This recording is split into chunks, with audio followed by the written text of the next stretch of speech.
Premier, Aliko Dangote de nationalité nigériane. Secteur d'activité ciment, sucre, pétrole. Revenu estimé 13,9 milliards de dollars US. Deuxième, Johan Rupert de nationalité sud-africaine. Secteur d'activité luxe et placement d'actifs. Richemont, Cartier, etc. Revenu estimé 10,1 milliards de dollars US. Troisième, Nikki Oppenheimer de nationalité sud-africaine.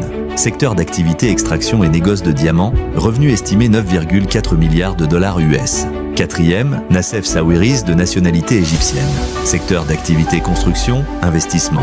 Revenu estimé 8,7 milliards. Cinquième, Mike Adenuga de nationalité nigériane.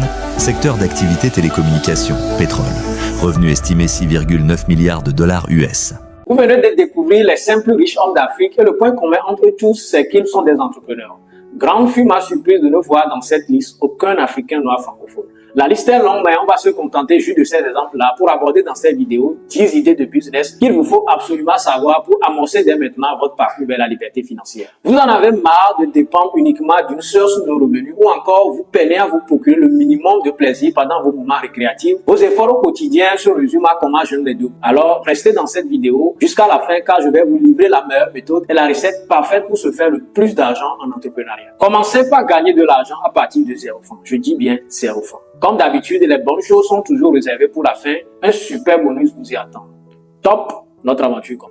Quelques chiffres clés pour illustrer l'énorme opportunité qui s'offre à vous et que vous devez saisir pour vous lancer en entrepreneuriat dès aujourd'hui. Premier argument pour vous, c'est la faible absorption des diplômés par la fonction publique ou les entreprises privées. La mentalité de plusieurs Africains depuis la fameuse concept d'éducation pour tous dès le début des années 70, c'est de pouvoir briguer un emploi stable. Après l'obtention de son diplôme, être véhiculé, avoir un bureau climatisé, n'est-ce pas le jargon habituel? Mais la frustration fut grande aujourd'hui dès lors que le système en place n'absorbe que 5% des diplômés de chaque ordre. Deuxième argument pour vous, la part croissante des revenus générés grâce à l'entrepreneuriat comparé aux emplois stables. Les économistes estiment la valeur totale créée par l'entrepreneuriat en Afrique entre 250 et 300 milliards de dollars, soit environ 12 à 14% du PIB du continent. Selon l'INSEE, des récentes études faites en mars 2024 révèlent que les entrepreneurs individuels gagnent en moyenne 4 180 € et les gérants de sociétés 3 890 €. À titre de comparaison, un salarié du secteur privé gagne en moyenne 2 630 € net par mois. Aujourd'hui, vous ne pouvez pas aspirer à la liberté financière étant salarié public ou privé. L'inflation est aujourd'hui à son summum et cela est tributaire des crises conjoncturelles, c'est-à-dire le Covid, la guerre en Ukraine, etc. Et le pouvoir d'achat a considérablement diminué au niveau de toutes les couches sociales et donc le jargon qui tient désormais la route, c'est comment je ne les donne. Le troisième argument qui devrait vous inciter à entreprendre, c'est l'explosion des métiers du numérique qui est en plein essor. Le nouveau rapport d'IFC met en lumière d'importantes opportunités de transformation numérique en Afrique dont pourraient bénéficier plus de 600 000 entreprises formelles et 40 millions de micro-entreprises. Le numérique s'est invité depuis plusieurs années déjà dans le quotidien de telle sorte que plus rien n'est aussi rapide et efficace que des services rendus grâce aux plateformes digitales. Il est possible aujourd'hui, grâce à un simple clic, de commander et recevoir son casier judiciaire. Sur ce sujet, les Togolais savent de quoi je parle, surtout les tracas et les dépenses que cela occasionne lorsque vous résidez à des centaines de kilomètres de votre lieu de naissance. Il est également possible aujourd'hui de payer les factures, de faire des abonnements ou commander des produits.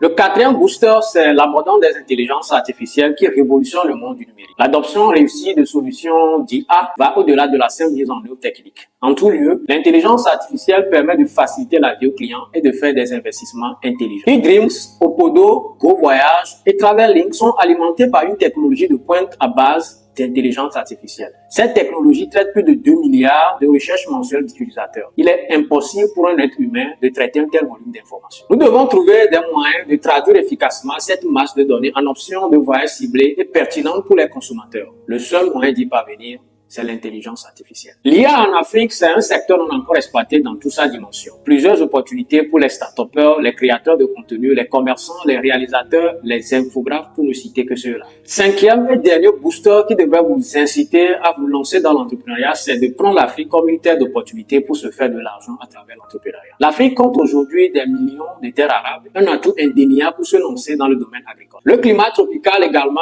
favorable au développement des énergies renouvelables et l'Afrique a une population estimée aujourd'hui à pratiquement 1,4 milliard d'habitants et ça fait beaucoup de bouche à nourrir. Une fois que nous sommes convaincus par ces chiffres, il nous faut nous lancer maintenant. L'entrepreneur est celui-là dont l'aversion au risque est en deçà de la moyenne. Il faut oser. Les Anglais disent déficitaire. Il faut investir dans les secteurs porteurs afin d'avoir assez rapidement un retour sur investissement et atteindre l'économie d'échelle. Nous allons aborder à présent les 5 secteurs porteurs dans lesquels vous devez investir en Afrique. Aujourd'hui, pour plus de rentabilité et adapter aux réalités locales et aux tendances économiques du continent, vous êtes ingénieur agronome ou vous avez l'amour du secteur agricole et vous voulez des créneaux porteurs, alors cette première idée de business est un meilleur choix pour vous. Il s'agit de quoi?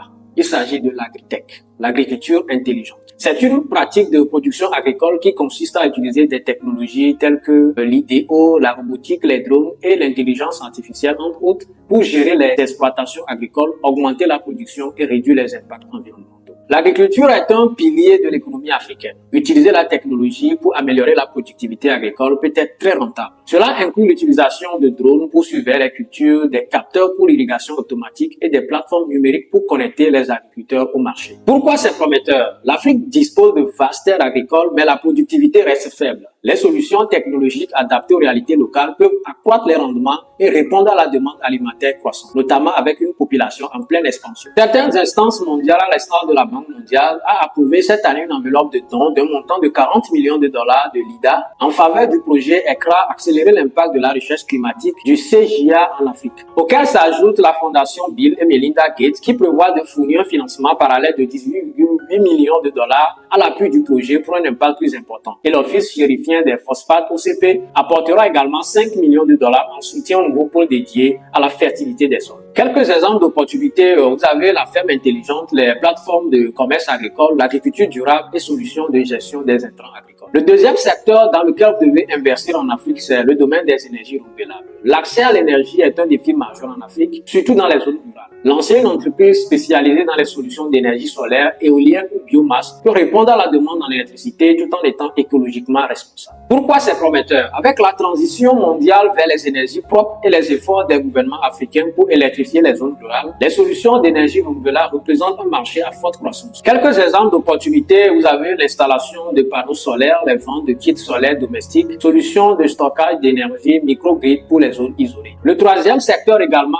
très important, c'est l'éducation numérique, ce que nous qualifions de EdTech. Le secteur de l'éducation numérique est en plein essor en Afrique où l'accès à une éducation de qualité reste limité dans certaines régions. Créer des plateformes en ligne de formation, des applications mobiles éducatives ou des centres de formation en ligne peut combler cette lacune. Pourquoi c'est prometteur? La demande pour l'apprentissage en ligne et les compétences numériques croît rapidement, surtout avec l'essor des jeunes populations et l'importance croissante des compétences technologiques dans le marché du travail. Les exemples d'opportunités sont les plateformes d'e-learning, formation en développement informatique, les bootcamps technologiques, solutions éducatives pour les langues locales. Le quatrième ou l'avant-dernier secteur, c'est la logistique et le transport. Le manque d'infrastructures logistiques adéquates est un obstacle majeur pour le commerce en Afrique. Lancer un service de livraison, de transport, de gestion de la chaîne d'approvisionnement, surtout pour l'e-commerce, est une opportunité à exploiter. Alors, pourquoi c'est prometteur? Le commerce électronique explose en Afrique, mais les entreprises souffrent encore de la logistique de livraison, surtout dans les zones mal desservies. Répondre à cette problématique avec des solutions innovantes pourrait rencontrer un fort succès. Quelques exemples d'opportunités pour vous. Vous avez les entreprises de livraison de dernière minute, les plateformes de gestion de fret, les solutions de transport de marchandises et de produits frais. Le cinquième et dernier secteur, ce sont les services financiers numériques que nous qualifions de fintech. Les services financiers mobiles et numériques sont transformés la manière dont les Africains gèrent leur argent. Avec des solutions comme le paiement mobile, le microcrédit et les plateformes de transfert d'argent, une entreprise fintech peut proposer des solutions adaptées aux besoins non satisfaits dans ce domaine. Pourquoi c'est prometteur? Vous avez le faible taux de bancarisation en Afrique et la forte pénétration du mobile offre une énorme opportunité pour les entreprises de fintech. Les services de prêt en ligne, les portefeuilles mobiles et les plateformes de financement participatif sont en pleine expansion. Quelques exemples d'opportunités, vous avez les applications de paiement mobile, des solutions de microcrédit, les plateformes de prêt B2B, les fintech pour l'inclusion financière des zones rurales. Ces 5 secteurs que nous venons de développer, dans lesquels vous devez obligatoirement investir, sont en pleine expansion en Afrique et offrent des opportunités uniques pour les entrepreneurs innovants. Ils exploitent les besoins actuels du continent tout en tenant compte des tendances économiques mondiales. Avant d'aborder la dernière partie de cette vidéo consacrée aux autres 5 idées de business que vous pouvez lancer avec 0 francs, je sais que c'est ce que vous attendez. Vous voulez commencer par gagner de l'argent avec 0 francs.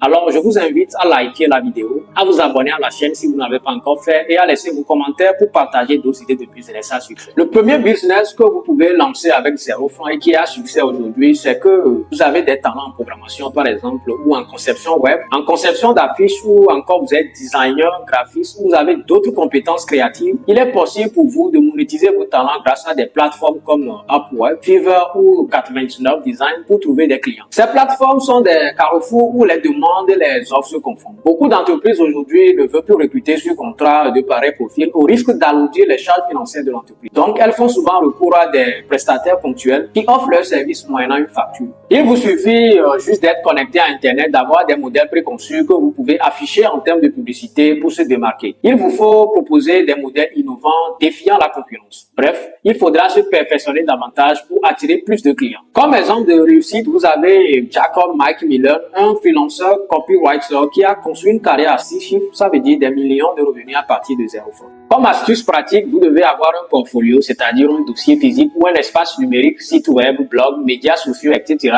contenant des exemples de vos réalisations qui pourront démontrer vos compétences par rapport à votre objectif professionnel ou au poste que vous convoitez. Si vous n'avez pas encore l'expérience, vous pouvez au début créer des projets fictifs ou aider des amis gratuitement pour asseoir votre communauté. Le deuxième business que vous pouvez faire à 0 francs, c'est la création de contenu sur YouTube ou les réseaux sociaux. Depuis l'avènement du Covid, où la plupart des pays ont vu leur population sédentarisée, plus de sorties, plus de rassemblements, les familles consacrent plus de temps au divertissement et donc les plateformes les plus consultées sont bien évidemment les réseaux sociaux avec en tête Facebook avec 3065 millions de visiteurs. En deuxième position, vous avez YouTube avec 2504 millions de visiteurs. Troisième position, Instagram avec 2000 millions de visiteurs. Et en quatrième position, vous avez WhatsApp également avec 2000 millions de visiteurs. À cette liste s'ajoute également TikTok et donc 4 plateformes hormis WhatsApp où il est possible pour vous aujourd'hui de publier du contenu de qualité ou non qui ne porte pas atteinte à la pudeur ou véhicule des formes de discrimination. Et alors que cela attire l'audience, vous pouvez monétiser ces comptes via la publicité, les partenariats et le merchandising. Alors, le merchandising, c'est ce qui correspond à l'ensemble des techniques qui visent à présenter un produit dans les meilleures conditions possibles afin de maximiser la rentabilité. Vous pouvez vous faire aider dans la production de vos contenus par des outils gratuits, des intelligences artificielles comme Canva pour créer des visuels,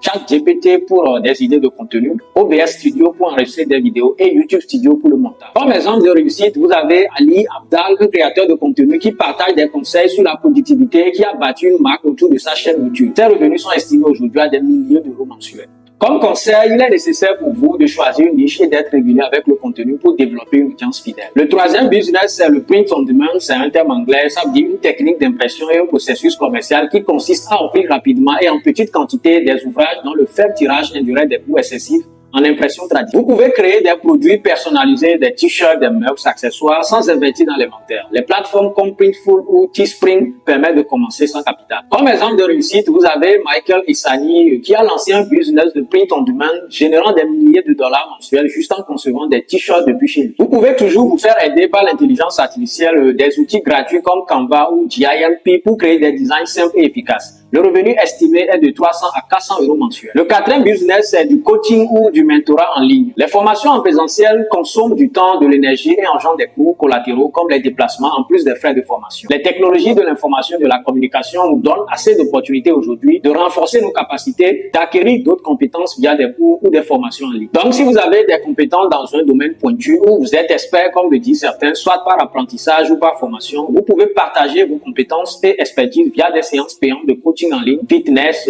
développement personnel, business, etc. Pour cette activité, il vous faut obligatoirement un background solide dans les thématiques que vous abordez afin de faire la différence et de ne pas se faire passer pour un imposteur. Le revenu estimé est de 150 à 200 euros mensuels. Comme exemple de réussite, vous avez Marie Forléo qui a construit un empire du coaching en ligne en commençant avec des vidéos et du mentorat gratuit. L'idée de commencer gratuit vous permet de vous faire découvrir. C'est comme la partie visible de l'iceberg, des contenus brefs et simples qui donnent le goût d'en découvrir plus. L'autre partie visible sera en définitive des séances payantes. Comme conseil pratique, vous pouvez commencer gratuitement sur des plateformes comme Zoom ou Google Meet et utiliser des groupes Facebook pour se constituer une communauté. Et petit à petit, des séances plus approfondies qui seront subordonnées à des frais de formation. Je termine avec du e-commerce ou du dropshipping. Je l'ai réservé pour la fin parce que c'est ce qui est en vogue actuellement en Afrique et dans presque tous les pays d'Afrique francophone. Et donc, vous avez beaucoup d'astuces ici qui peuvent facilement vous aider à pouvoir gagner beaucoup d'argent à partir de 0 francs. Alors, nos smartphones doivent vous servir aujourd'hui à gagner de l'argent plutôt qu'à consommer à longueur de journée des contenus qui ne nous apportent pas souvent de la valeur ajoutée. Le e-commerce est le meilleur moyen aujourd'hui de se faire beaucoup d'argent juste en publiant des images et des articles. Ça peut être des photos réelles de ces articles, des affiches designées si vous avez des talents en conception de flyers ou non.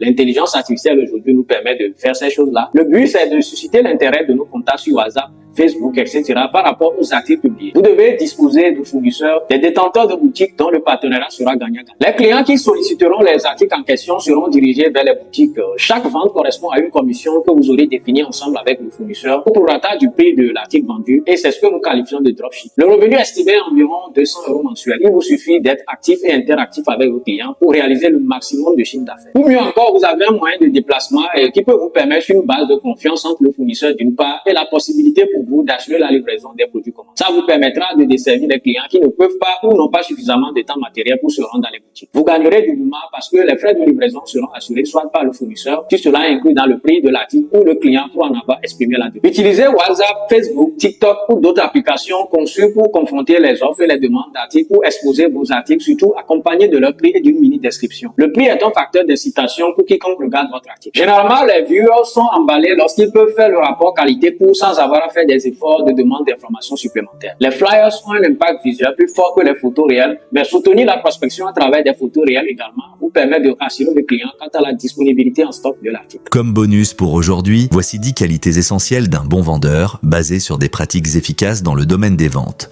Numéro 1, empathie. Un bon vendeur doit comprendre les besoins et préoccupations de ses clients en se mettant à leur place. Cela permet de proposer des solutions adaptées et d'établir une relation de confiance. Numéro 2, capacité d'écoute. Savoir écouter activement est crucial pour comprendre les attentes du client et y répondre de manière pertinente. Cela aide à identifier les points sensibles et à personnaliser la vente. Numéro 3, communication claire. Être capable de transmettre les informations de manière précise et convaincante est essentiel. Cela permet d'éviter les malentendus et de renforcer l'argumentaire. Numéro 4, persuasion. Un bon vendeur doit savoir argumenter et convaincre tout en restant honnête et respectueux. Il s'agit de guider le client vers la meilleure option sans pression excessive. Numéro 5, résilience. Le métier de la vente comporte des défis et des rejets. Un vendeur performant sait rebondir après un échec et persévérer dans ses efforts. Numéro 6, adaptabilité. Chaque client est différent. Un vendeur doit être capable de s'adapter à divers types de personnalités et situations tout en restant flexible face aux imprévus. Numéro 7, connaissance produit. Une maîtrise parfaite des produits ou services vendus est indispensable. Cela permet de répondre aux questions des clients avec assurance et crédibilité. Numéro 8, gestion du temps. Un bon vendeur sait prioriser ses tâches, organiser son temps efficacement et ne pas perdre de vue ses objectifs, ce qui optimise ses performances. Numéro 9, orienter vers les solutions. Plutôt que de se concentrer sur les obstacles, un bon vendeur cherche toujours des solutions aux problèmes rencontrés par ses clients. Numéro 10, patience. La vente nécessite souvent du temps, surtout pour conclure des contrats importants. Un bon vendeur fait preuve de patience tout au long du processus, en respectant le rythme du client. Ces qualités aident à bâtir une relation durable avec les clients et à améliorer les performances de vente. Nous venons d'arriver à la fin de cette vidéo et surtout dites-moi dans les commentaires les autres formes de business à succès que vous avez et que vous pouvez démarrer aujourd'hui avec 0 francs et faire beaucoup d'argent. Likez la vidéo et abonnez-vous pour ne rien rater de mes prochaines publications. Ciao, ciao.